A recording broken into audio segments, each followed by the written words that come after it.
Hi everyone, Helen Blunden here. Hope you're happy, healthy and well.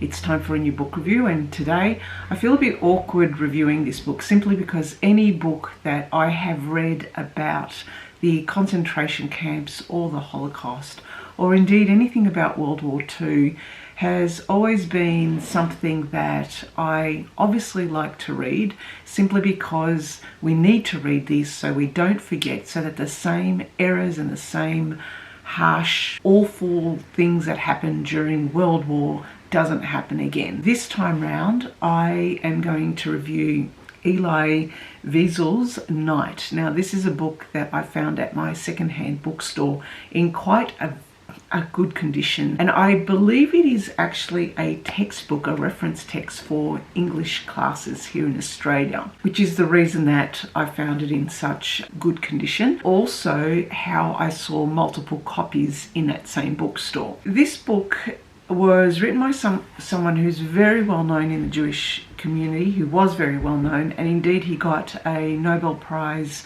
for Literature in 1986 for this very book. He had written this book in the 1960s, I believe. Let me check. Yes, it was originally published in 1960, but this is a newer version of it, a newer translation, and the translation was done by his wife, Marion. And the reason he did the translation again many years after and published in the 80s was the fact that his English was way better, and he had said that his wife Marion was more able to, I guess, translate his works into his own voice. Elie had a hard time trying to write this book. He indeed was a very prolific author and written over 70 or so different works, both fiction and non-fiction, but this was his, I guess you could say, one of his very last books, and it was something that he had to put down in writing finally after so many years of holding all this pain and the memories that he had being a child of Auschwitz and Buchenwald, which were concentration camps of World War II. Now, Elie was born into a family in Romania, and it was quite fairly late during World War II, in the 1944, that his family was rounded up and put into one of the ghettos in preparation for being put onto the trains for selection and then taken over to the concentration camp. Any book about Auschwitz or any of the concentration camps are going to be very difficult reads, not only with the images that are portrayed here about the conditions that the Jewish people had to endure, had to survive, both in the transport getting there and also at the concentration camps and being put into the gas chambers. It's a very harrowing read. Instantly we see where the women and children during selection were separated from the men, and they were instantly put to the gas chambers. The men were selected for the labor camps, and it is here where Elie and his father they both try and keep together, even though it is actually quite difficult. They endure very difficult and trying circumstances, and you can't help but be moved by it. I won't go into the details simply because you have seen what has happened. It is an emotional read. It is called Night simply because to Elie, going into the camps was one long night for him, was one long oppressive night. We see how people who are completely stripped of their dignity and who go through massive injustices while others look on or do nothing or look away, and we see and feel all their suffering. For me, I found this book extremely difficult to read, and yet at the same time, I think most horrific was the fact that how can people do this to other people? How can people do this to people who cannot fight back? People who are assumed that they are lesser beings than others, that they are not human in any way.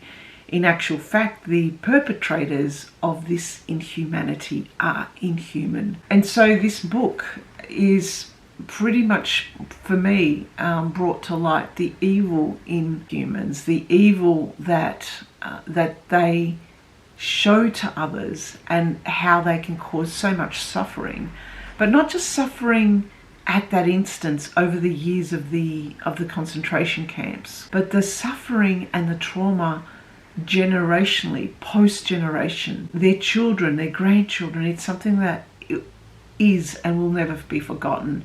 And it's, I guess, the reason why I decided to read it at this time of Passover, at this time where we have to start thinking about the inhumane things that we humans do to other people. Now, it is not the only book about Auschwitz, or the only book about concentration camps, or the only book about World War II I have reviewed here. I have reviewed the books by Hubert Mingarelli, who writes about this time, and also the different books that I have read in the past, such as John Boyne, The Boy in the Striped Pyjamas, The Tattooist of Auschwitz, Schindler's Ark, The Book Thief by Marcus Urach. But my most, I wouldn't say favourite, you can't say favourite book, especially when we're talking about Holocaust, but the most book that had lots of meaning for me was Viktor Frankl's A Man's Search for Meaning, which he wrote straight after World War II in 1946, where he talked about the importance of having a purpose and visualizing that purpose so that he could endure the suffering that he was going through. And in Wiesel's book, we do see his purpose was to try and keep his father alive. And in keeping his father alive, he would himself be kept alive. So that was his purpose.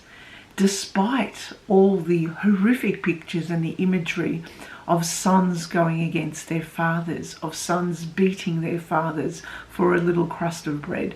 I can't even imagine, I cannot imagine what people had to endure back then. It simply cannot defy belief.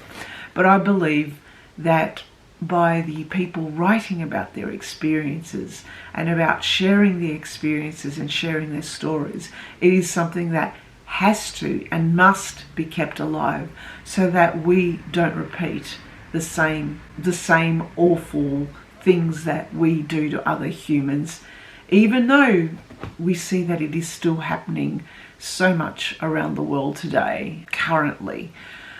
So that was my review of my life lessons of Elie Wiesel's Night. A very short review, a very somber review, and something that for any Holocaust fiction, for anything, it is basically don't forget, don't turn a blind eye, don't be indifferent when people are being tortured, are experiencing injustices and are suffering just because of their faith, their race, their religion, their gender, their sexuality, whatever it is. I'll leave it at that. Okay then, thank you for listening and thank you for watching. Bye for now.